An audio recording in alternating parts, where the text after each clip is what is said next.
Here we are. Here we are. Here we are. Hey, Alli, how are you? It's 2023.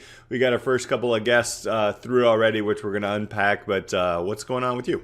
We are head first diving into 2023 with some really interesting stories that we have started the year with, and excited to last year was all about disrupting and really digging into like going beyond the score and and looking at that from so many different perspectives. And while that is still a core tenet of the podcast and looking at learning beyond a grade, this year is really about showcasing learner stories, how people learn, why is that important, and how we can help future learners. And I think our last two guests showed us that in two very different ways, but like they seem different, but they're actually very, very united. Yeah. What are some of your thoughts, Peter? Yeah, I Here. mean, with Robert and Nate, very different paths, not only as educators, because obviously they're both educators in their own right, but showing how those different paths and the skills intersect to just continue to learn. And I think that's something that's amazing. We are actually working. Our high school is working with Robert and his big shout out to the Peppo's chain, and we're putting together some real life pieces there. At the end of last semester, I talked to some of my courses. I do it every at the end. I'm like, tell me what we need to do better, and they'll share. And usually I like it at the end of the semester in the middle of a year because they're jolly. I don't know, is it jolly around Christmas time? But then now they're kind of like, oh yeah, we're back. But hey, you got to catch them. Timing's everything. So we're working on those projects, and then kind of the way that Nate kind of back ended into. We'll talk a little bit more about that. But as an economic developer, and then all of a sudden, boom, he's like working with. Wait, there's a disconnect with community skills and high school students in his case. So yeah, it was. Those are two great stories, and if you guys haven't heard it out there, pop back a few episodes. They're great ones.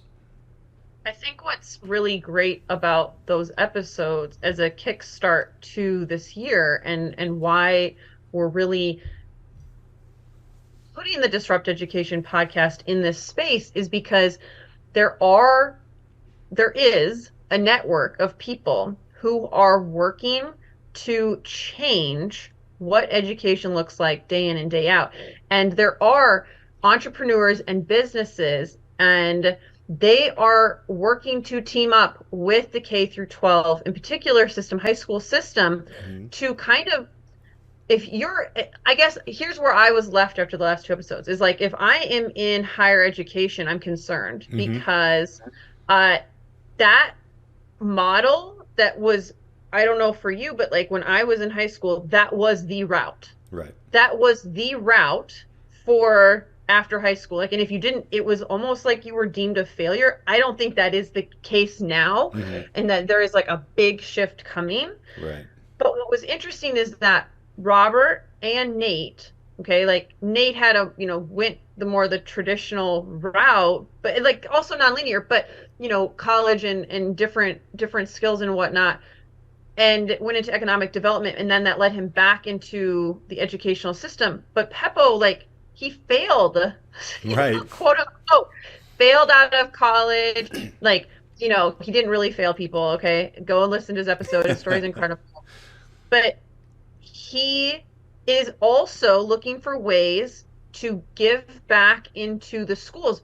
Why? Because they both saw needs of like this importance of young people not being pigeonholed into one route. Right. And I think that's what we're really I don't know about you with this journey of disrupt education from like the get-go now, but like I've never had more conversations around how to do things differently than like do a traditional model of high school, go to college, get a job, live your life. Yeah. The Yeah. door's never been wider to do things differently. And it's really exciting to hear those stories.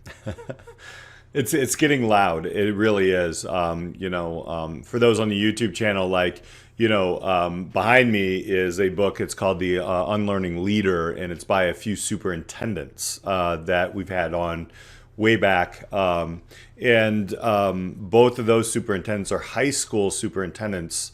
One's a high school superintendent. One's actually a K through 8, I think. But basically, what they're talking about is kind of going back into the college model piece that you're. It's now. It used to be like a pull, right? Like a pull model. The colleges would be like, we're pulling. You need to do this in order to get to us. So, but now it's starting to change into a push model. Like if you don't do it, we're going to push the students in other areas. And kind of going back on Nate and Robert's kind of paths. They are very different. And when you're talking about a push path or just a non-collegiate or not right going into college, it used to be, and I've always said this, it used to be if you don't go to college, you go into the trades. If you don't go into the trades, you go into the military, and that's it. But there's all different kinds of skills-based learning.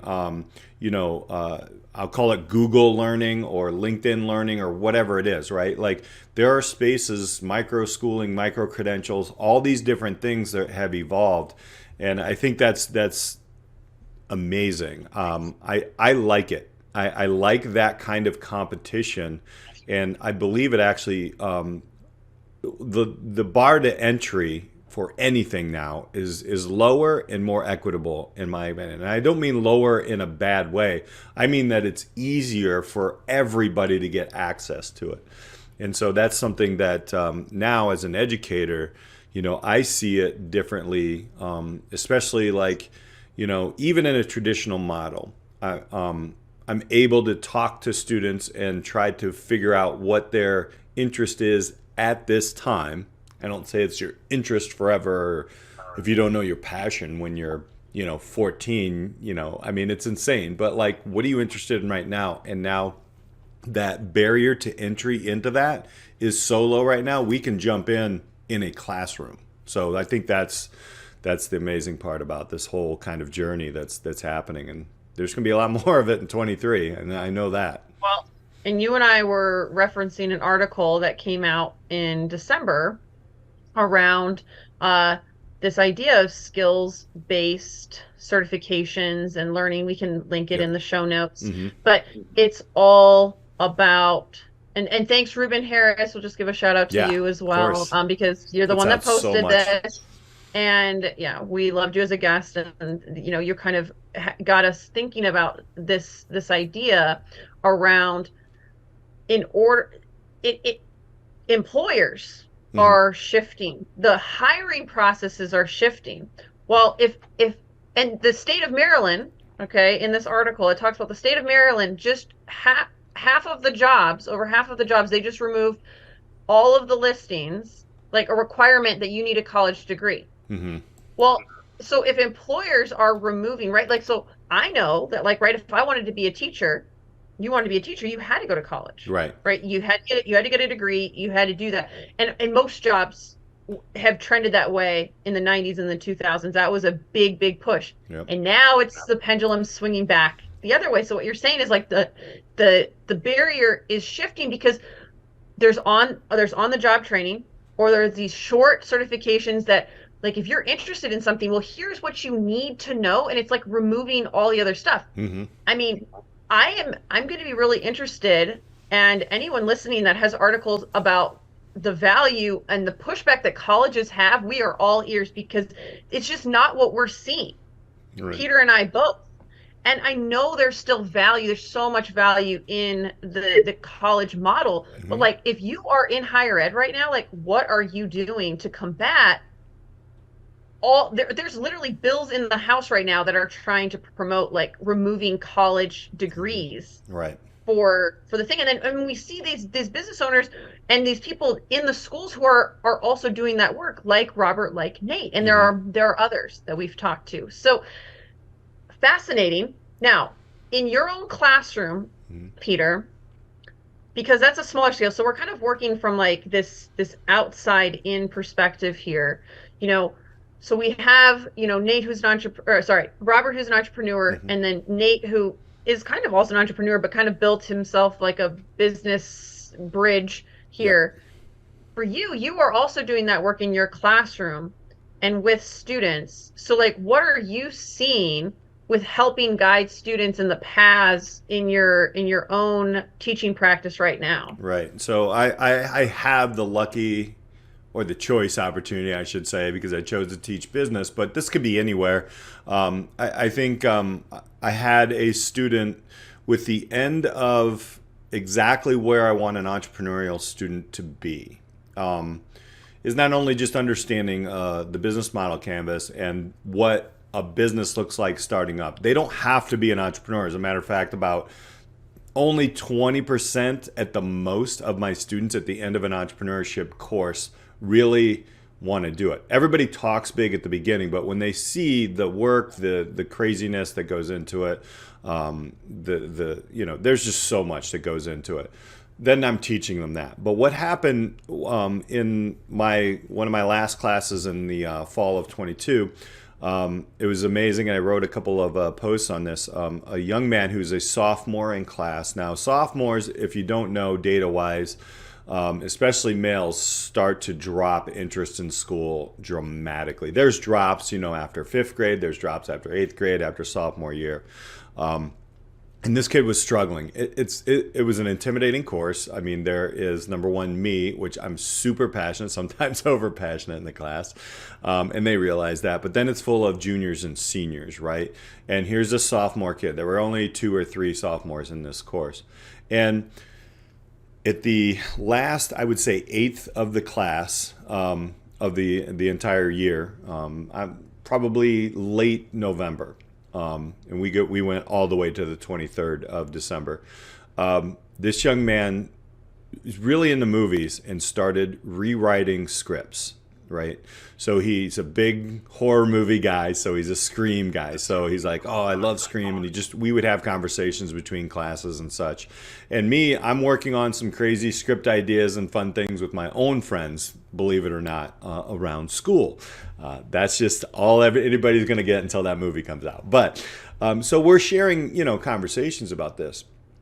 No lie, Allie. 2 weeks later, this kid comes in with 2 scripts that he has rewritten, 120 pages each. Like I cannot get this. I couldn't get this kid to like do a commercial for a thought of a business that he wanted to do. I mean, he did it, but he was just like, it was phone cases or something else. And then he went deep into this. And so for our final project, they pitched their business like a Shark Tank, right? Now, the first time we do about 5 or 6 pitches in class to get the kids up front. It could be a business communication course. Well, this young man was just like very nervous. Understandably, he's young. Even if he's up there with the part of the business, he's reading, the slides. He's, very uncomfortable, which is okay. I don't mind that. I want people to go through that uncomfortableness because that's where the learning is. His final pitch was like he was talking to me in the hallway to the entire class. This kid was just like, "Yo, I want to create a script writing company because this. Here's the pain points that I see. I can help people understand and take their ideas, put it in a script form, da da da." And like he is just, I'm like looking at him like, is this kid like 25? Like he just grew so much. And to me, just like we were talking with Nate and Robert, that is basically now my role is not teaching the kid business or math or science or English totally, but it's taking that piece and, okay, so how can you see these things play with what you are interested in? We always talk about this, but this was happening. And I started my new semester with this story with all the students. The last thing at the last semester I talked to this young man about was basically I showed him how he can create short videos, script them out, create them, and then go through the cycle, rewrites, do reshoots, and things like that. And he was like, "Yeah, that makes total sense." So that's business. And then I wrote up on the board math, science, English, history, and whatever else you want, because those are whatever the core fours are in traditional education. Like it or not, they're there.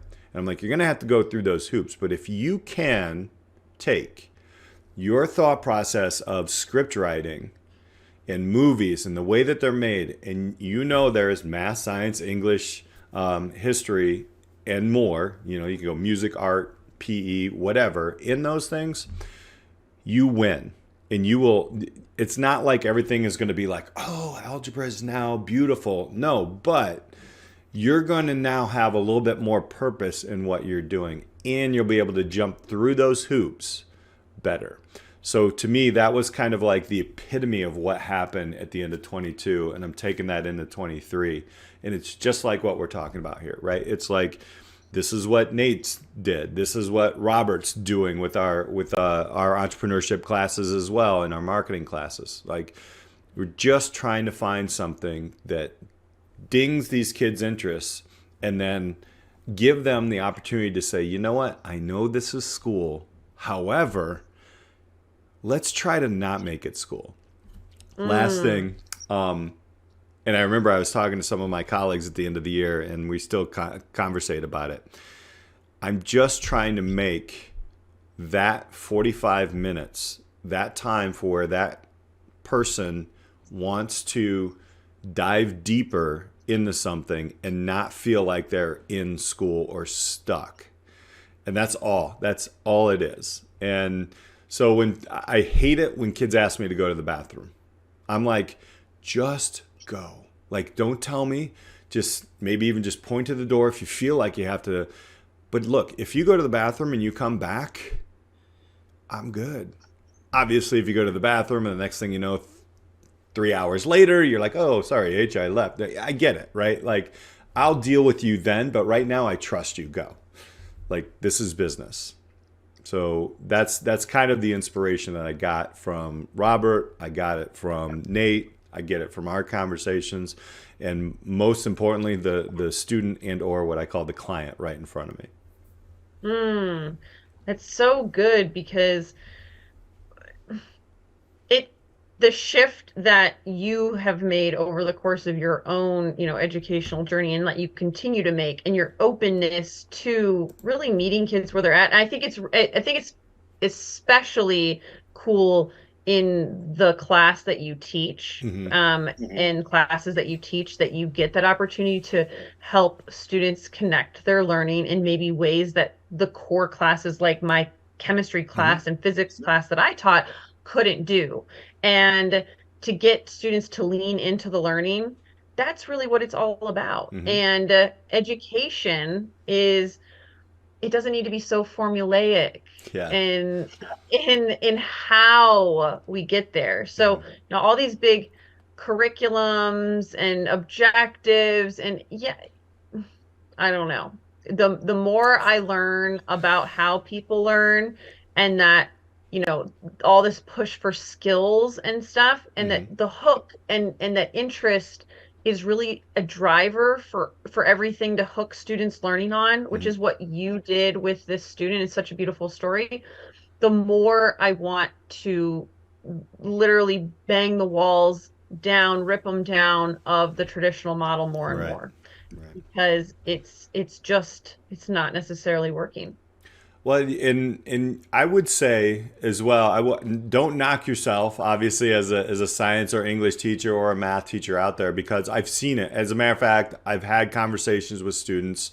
It was finals again last year, and there were a couple of young ladies who were sitting in the class, and it was our career internship class. And one had a friend, she's in the class, and the other one was like that. Our final schedules is all crazy, so you have to sit in either the cafeteria for an hour and a half or whatever. It's very silly, but so she was like, "Can my friend sit in here?" And I'm like, "Yeah." And we were having a discussion, and I was like, "Well, what is your favorite class?" And you can't say lunch. That's always my joke.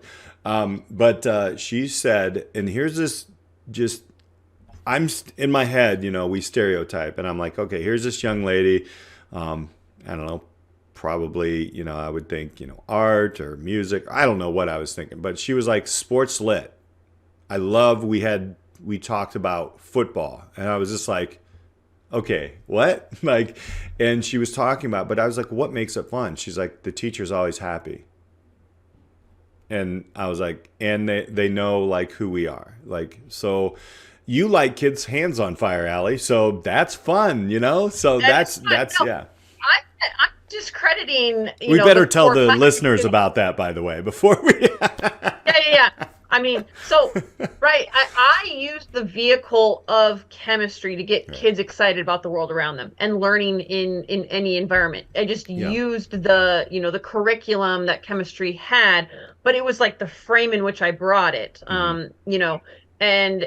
And could I have even leaned a little bit like more into that if I didn't have all of these things to cover, and we could have dove deeper into some of the stuff that I think is really important. Yes. Hmm. And to just so because Peter just found out that I like his hands on fire. Yes, that safely. I just want to preface this is a safe demo. I did it for all 10 years. It was like a favorite day. If you want to learn more about it or whatnot, just reach out on social Yeah. media and I can tell you all about that. Do I do it outside of a Yeah. safe chemistry lab? No. Okay. I So don't want I'm not gonna, TMZ calling you like, there's a teacher that no. but it's a very fun demo and Yeah. definitely memorable. Application of chemistry Yeah. there. Unrelated, but kind of related. Just No, something it's fun. related. I think, because those are the hooks. Like and then when a student starts, students will open, students opened up after that because they let their guard down. They're like, okay, me, I have to build trust with students after I talking to them and doing what I say I'm going to do. You tell them, I'm going to light your hand on fire and it's going to be safe. And it is. And then they're like, okay, I guess I trust her now. Of trust in that exercise. Yeah. Yeah, So, definitely. And kids are not required to do it. I do want to put that in there. It is sure. voluntarily they want to do this. Yeah. It's super fun though. Most of them, almost all students do it. Sometimes it takes some kids like a little bit longer to warm up Hmm. to the idea, but they eventually see all their friends survive. Right. Right. You survived. Okay, I want to do it. So, okay, well, let's just take the story that I have and the story that you just told about lighting. So, okay, guess what? There are, I don't know, stunt people and they light them on fire. There you go. And they do it safely. So here's a kid who does script writing. Say he was in your class. Now we're talking like, okay, well, all right, you don't need to maybe be the stunt person, but guess what? If you're a part of the entire production, now you have knowledge that actually attaches to a horror film or whatever it was, a horror films this kid loves to write, and now that connects. Now again, are you going to? Inspired a script change. Wow, Yeah, like right. good. Interesting. So, and I think, where we're going for our next couple of guests that I can't wait to send them out to our listeners is bringing our own outside hustles, if you will, what we're doing outside of the classroom. Now you're completely outside of the classroom and you can bring this to entities. You can bring it to schools, you can bring it to teachers and everything like that. I'm a little bit more restricted in the school, but we're still kind of looking at how can we bring these outside pieces in. But also these two guests that we have coming up. We're gonna go. So Nate and Robert are more out. I would like outsiders isn't the right word, but they're working from the system from the Mhm. outside in, Right. and we are going to now look at what our teachers doing, such as yourself, Hmm. and our guests, of like what is the work being done in school to connect learning and sharing these stories of learning and different ways to learn. And again, we're building this network of disruptors who are doing this type of work, and also showcasing, man, how amazing and creative educators are and how they continue to be lifelong learners inside and outside of the classroom and how important that is. Not that I think, teachers should be doing all this hustling. Right. However, they do. So, yep. And so we want to showcase those stories because they're really important in terms of this idea that lifelong learning and how people learn and how that learning changes over time is really, really critical for education now. And that if we're losing people, if we're not cultivating this muscle of learning, and those stories are more important than ever to share. And that is why we're bringing them to you in the future episodes coming up. Yeah. So we want you guys to stay tuned. These are two amazing educators. They are actually from the same ginormous system. I'm just going to keep that there. And they do have some side hustles that they're building. Can't wait to share their stories. Like Alli said, though, like if you guys are seeing anything out there that is interesting, outside in, some different ways that students, community are connecting. That's we just want to amplify those things. And then we're also, like I said, available to help. Reach out. We would love to do that. 2023 is starting out hot, even though it's still kind of cold where we are. So. The heat, Peter, here in the podcast. Got it. Thank you all so much. We'll catch you next time on Disrupt Education. Thank you so much for joining us on this week's episode of the Disrupt Education Podcast. Be sure to like and subscribe so you never miss an episode. Are you ready to disrupt the educational arena you're a part of? For more ways to get involved in the work we do here at Disrupt Education, check us out at disrupteducation.co or find us on LinkedIn at Peter Hostrasser or Alli Privet. Our mission here is to help facilitate and amplify changes in the educational system through local initiatives and help you scale them into community movements. Our building network of disruptors in education are working to move beyond scores and grades as the only measure for student learning. If your school district, college, campus, or organization is looking for facilitators of this work, reach out on our website or social media. And if you have any thoughts or feedback on this week's episode or any episode, we'd love to hear from you. Until next time, keep pushing the boundaries, taking risks, and most importantly, disrupting education.